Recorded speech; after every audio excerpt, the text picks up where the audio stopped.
যারা ধনী মানুষ তারাই কিন্তু আটা খায়, রুটি খায়। গরিবেরা তখন রুটি খেত, আর কেউ আটা কিনলে মনে হতো যে এই সবচেয়ে গরিব মানুষ আটা খেয়ে থাকছে বা রুটি খেয়ে থাকছে। যারা ধনী মানুষ তারাই কিন্তু আটা খায়, রুটি খায়। সেটা ওজন কমানোর ভয়ই হোক, মানে ওজন বাড়ার ভয়ই হোক, আর ডায়াবেটিস কন্ট্রোলের জন্যই হোক, এখন কিন্তু ধনীরাই কিন্তু আটা খায়। আর আমি যে কথাটা বলছিলাম যে কষ্টের বিষয়, তখন কিন্তু পুষ্টি মিশ্রণ করতে হতো না। এখন খাদ্যে স্বয়ংসম্পূর্ণ হয়েছে, খাদ্য ছাড়া কেউ খাদ্যের অভাবে মৃত্যুবরণ করেছে এমন ইতিহাস কিন্তু বাংলাদেশে এখন নাই।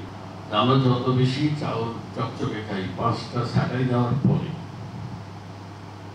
সেখানে চাউলের কিছু থাকে না, কার্বোহাইড্রেট ছাড়া আর কিছু থাকে না। আর সেই কারণে আমাদেরকে আবার পুষ্টি সংমিশ্রণ করে আমাদেরকে বিতরণ করতে হচ্ছে।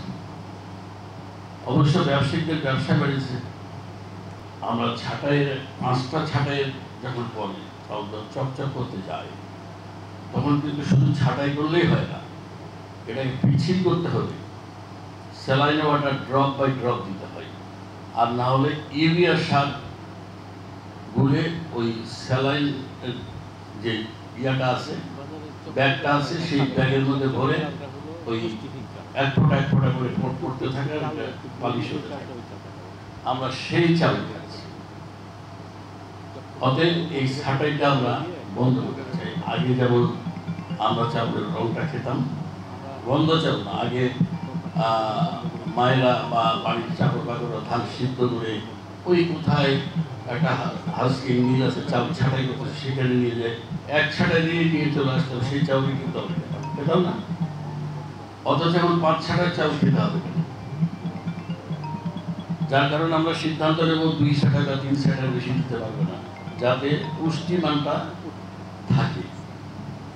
এই চিন্তা ভাবনাতে আমরা আছি, সেইভাবে আমরা আইনও তৈরি করেছি, বিধিমালা হয়েছে, এখন নীতিমালাটা আমরা ছড়াই দেব। এবং আশা করছি জুলাই মাসে আমরা সকল মিল মালিকদেরকে, অটোরাইজ মিল মালিকদেরকে আমরা ডাকবো, ডাকে তাদেরকে সেই নির্দেশনাটা দিয়ে দেবো।